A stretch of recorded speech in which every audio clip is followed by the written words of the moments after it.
Livraria Espírita Couto no Lar. Criatividade. Criar é a capacidade inata de desestruturar algo e reestruturá-lo em forma totalmente diferente e original. Conforme a excelência do pensamento de Voltaire, o mundo me intriga, e não posso imaginar que este relógio exista e não haja relojoeiro. A energia do cosmo universal produz de maneira constante as mais novas e admiráveis formas. 200 rosas amarelas são estruturalmente diferentes entre si, e num vasto canteiro de roseiras vermelhas nenhuma produz, no mesmo período, o mesmo número de botões e nem mesmo a exata configuração nas flores. Num país de milhões de habitantes do mesmo grupo étnico, cada um é dissemelhante e único. Essa é a criatividade originária das leis naturais ou divinas. Em princípio, todos os homens podem criar. Os animais produzem, às vezes, coisas notáveis e surpreendentes, mas não criam, somente utilizam o instinto, indício da existência e desenvolvimento da criatividade em potencial. Os favos de mel, os ninhos dos beija-flores, a sociedade das formigas, as barragens dos casters vêm se repetindo iguais desde a antiguidade babilônica, assíria e romana. Na atualidade, a antropologia afirma que não há um só povo ou tribo, por mais rudimentar ou primitivo que seja, que não exiba uma cultura peculiar com inconfundíveis rasgos de originalidade criativa. O ato de criar está intimamente ligado ao senso de progresso que existe em cada um de nós.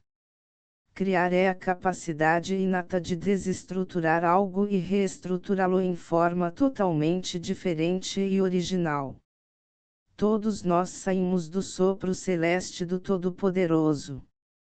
Na inteligência suprema é que nos plasmamos e vivemos, como toda a criação, é neste hálito sagrado que pulsam galáxias e estrelas e movimentam-se os mundos e os seres. O Deus que fez o mundo e tudo o que nele existe, o Senhor do céu e da terra, não habita em templos feitos por mãos humanas. Também não é servido por mãos humanas, como se precisasse de alguma coisa, ele que a todos dá vida, respiração e tudo o mais.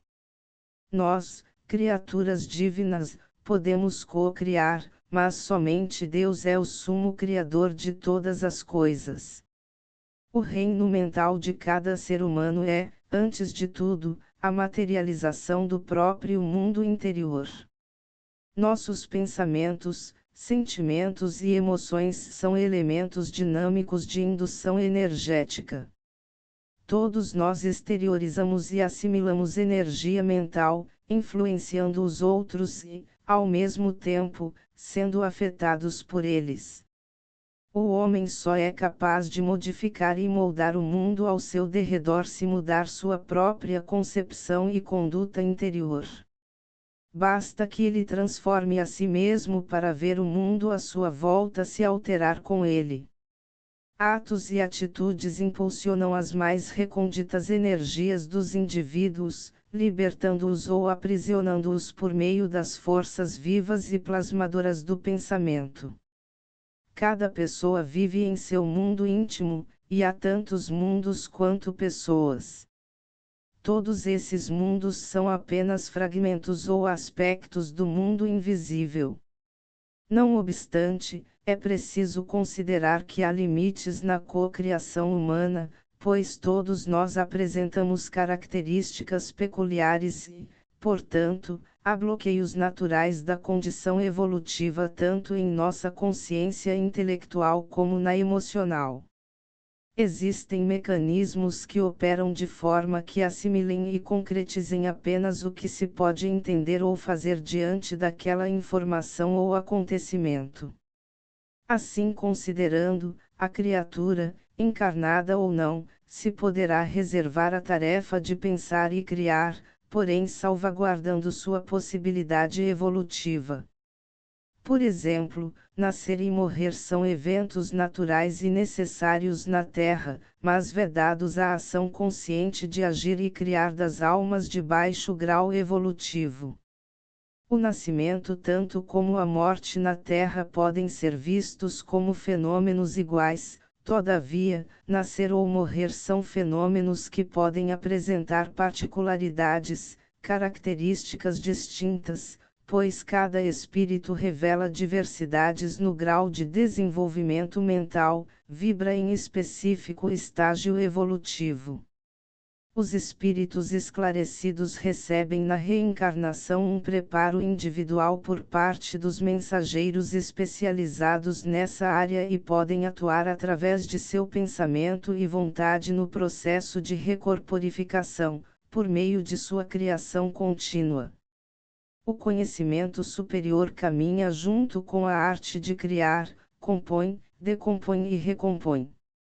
Quanto aos espíritos ignorantes, podemos fazer uma comparação visando a um maior esclarecimento e clareza sobre como ocorre neles o processo reencarnatório. Acontece como a germinação de uma semente, o embrião ou planta incipiente, que se desenvolveu a partir da planta-mãe, ao separar-se dela, aguarda um certo período de vida latente até que as condições do meio externo sejam exatamente adequadas ao início de seu crescimento autônomo, isto é, automaticamente, seguindo as sábias leis da natureza. Temos a certeza de que, em qualquer grau evolutivo em que estivermos estagiando, a reencarnação, planejada ou automática, para nós, funciona como lei divina, visto que objetiva o nosso desenvolvimento em todos os sentidos existenciais. Tomemos como exemplo, um casal de espíritos levianos, encarnados no mundo físico, pode se unir e gerar um ou mais filhos.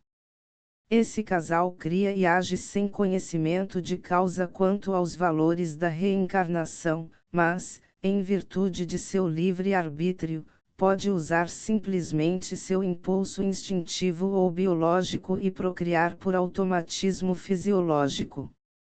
Da mesma maneira, as criaturas imaturas ou infantilizadas, no mundo astral, apesar de não possuírem plena consciência da utilidade do processo da recorporificação, podem, por meio de seu livre-arbítrio, criar condições para a realização ou concretização de certos fenômenos naturais da vida de maneira inconsciente.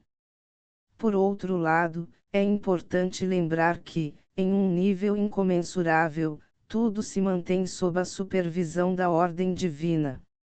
Nada pode ser considerado simples acaso. O que chamamos de acaso nada mais é do que a causa obscura de um efeito incompreendido. No universo, por trás de tudo, há um objetivo providencial. Os espíritos ignorantes ou imprudentes não sabem mais que os homens.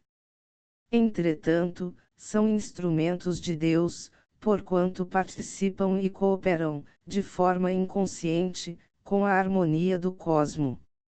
O espírito imaturo, ao recorporificar ou desencarnar na Terra, não sabe quais os acontecimentos que o aguardam. Os detalhes dos acontecimentos nascem das circunstâncias e da força das coisas. Se, passando por uma rua, uma telha te cair na cabeça, não creias que estava escrito, como vulgarmente se diz. Tudo no universo tem um aspecto divinamente criativo e educacional. Mesmo que não consigamos entender de momento essa causa, mais tarde tomaremos consciência de que era unicamente produto de nosso limitado estado de compreensão e discernimento evolutivo. Se o espírito pode escolher o gênero de provas que deve suportar, segue-se daí que todas as tribulações que experimentamos na vida foram previstas e escolhidas por nós. Todas, não é a palavra, pois não se pode dizer que escolhestes e previstes tudo o que vos acontece no mundo, até as menores coisas, escolhestes o gênero de provas, os detalhes são consequência da vossa posição e, frequentemente, dos vossos próprios atos. Se o espírito quis nascer entre malfeitores, por exemplo, ele sabia a que arrastamentos se expunha, mas não cada um dos atos que viria a praticar, e que são resultado de sua vontade ou do seu livre-arbítrio. O espírito sabe que escolhendo tal caminho terá de suportar tal gênero de luta, sabe, também, a natureza das vicissitudes que enfrentará, mas não sabe quais os acontecimentos que o aguardam. Os detalhes dos acontecimentos nascem das circunstâncias e da força das coisas. Somente são previstos os grandes acontecimentos que influem no seu destino. Se tomas um caminho cheio de sulcos profundos, sabes que deves tomar grandes precauções para não caíres, e não sabes em qual deles cairás. Pode ser, também, que não caias se fores bastante prudente. Se, passando por uma rua, uma telha te cair na cabeça, não creias que estava escrito, como vulgarmente se diz. Deus não está afastado no espaço incomensurável e desconhecido do homem, mas, imanente na própria natureza. Ele é, de modo geral, a luz eterna e transcendente no processo evolutivo e criativo de tudo o que existe no universo. Há séculos, a admirável capacidade de percepção do reino animal desperta no homem enorme curiosidade e, mesmo hoje, continua a ser um dos mais complexos e pesquisados ramos de toda a ciência. Um dos atributos fundamentais da criatura humana é fazer perguntas sobre o mundo em que vive. Quer saber exatamente como as coisas acontecem e compreendê-las. A propósito, a observação e a investigação sobre o funcionamento da vida dentro e fora de nós é fato constatado, que se torna mais evidente à medida que a evolução espiritual avança no seio da humanidade. Nos últimos anos, os biólogos adquiriram uma consciência vigorosa de que o padrão de conduta dos animais é governado não só pelos estímulos internos, mas, igualmente, pelos estímulos externos. O comportamento é, portanto, regulado tanto dentro quanto fora, ou, como geralmente ocorre, por uma interação entre ambos. Muitos animais têm apresentado verdadeiras proezas de orientação inata, que são consideradas extraordinárias. O exemplo tradicional é a migração de aves e de peixes. Os filhotes inexperientes dessas espécies percorrem distâncias enormes com seus próprios recursos naturais, voando ou nadando dias e noites.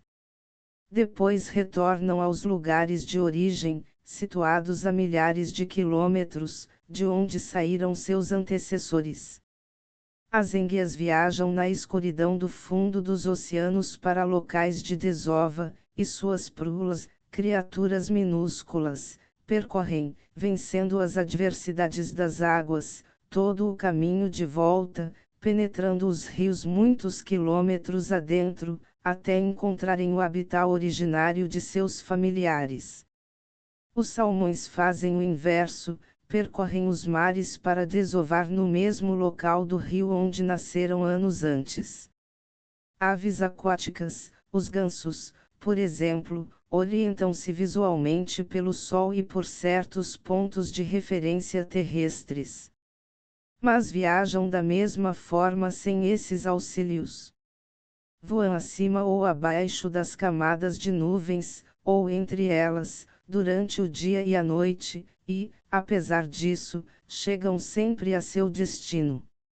Muitos desses sentidos inatos observados pelos cientistas são completamente desconhecidos, eles não sabem como funcionam.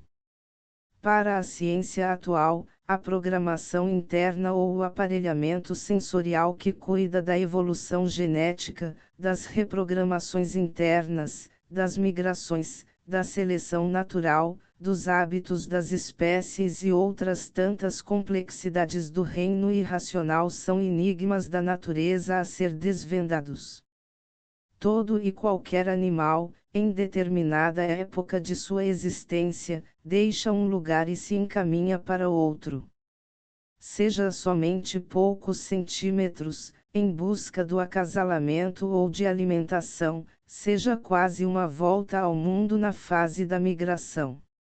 O animal possui um sofisticado aparelho sensorial ou um notável relógio interno que o mantém voltado para a direção exata, apropriada à sua manutenção e à sobrevivência da espécie.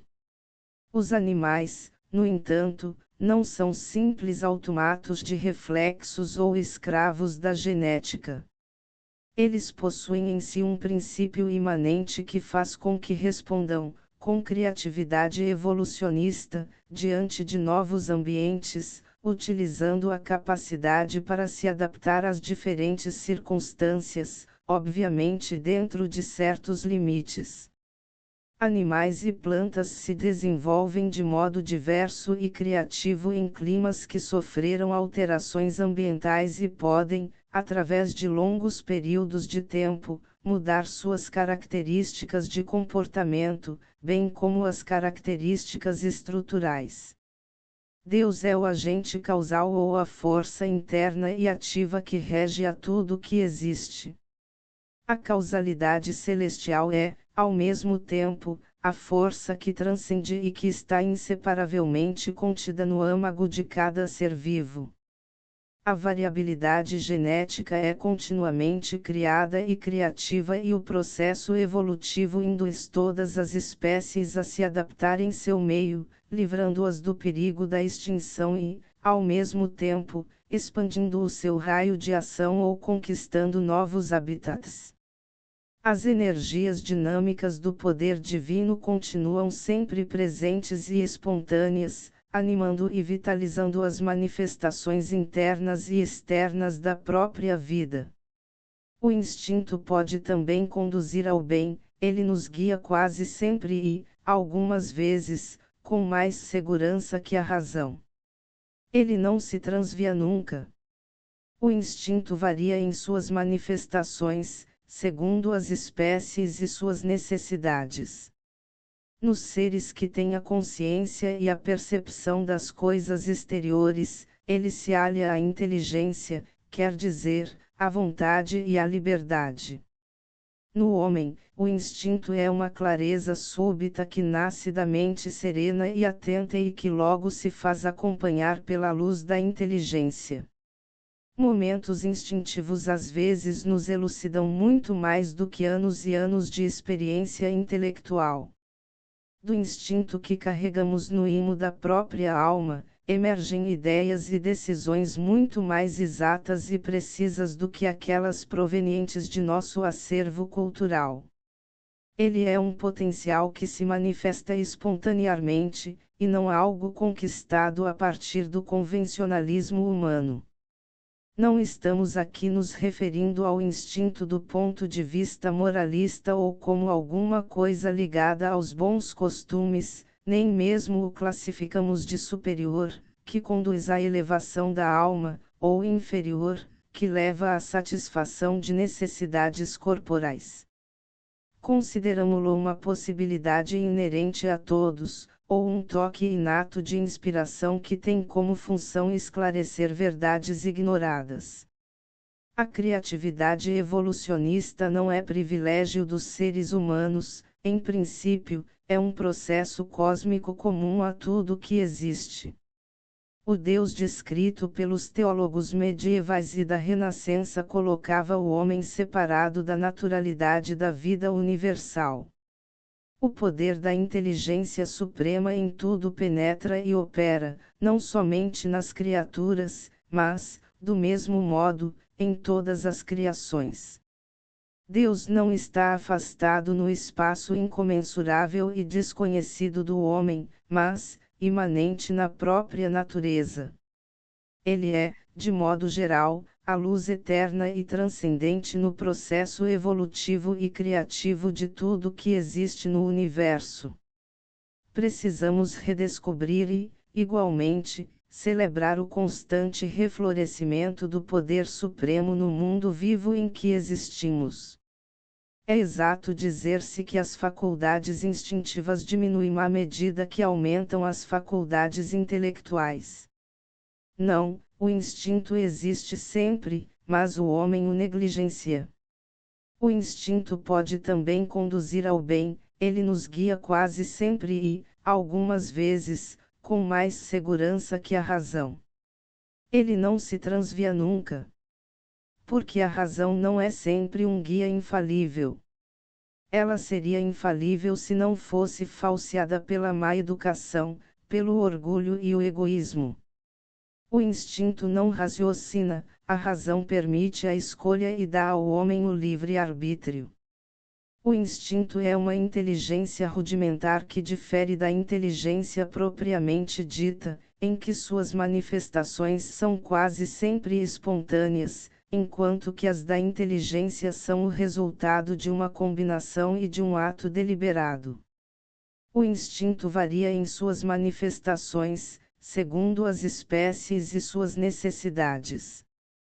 Nos seres que têm a consciência e a percepção das coisas exteriores, ele se alia à inteligência, quer dizer, à vontade e à liberdade.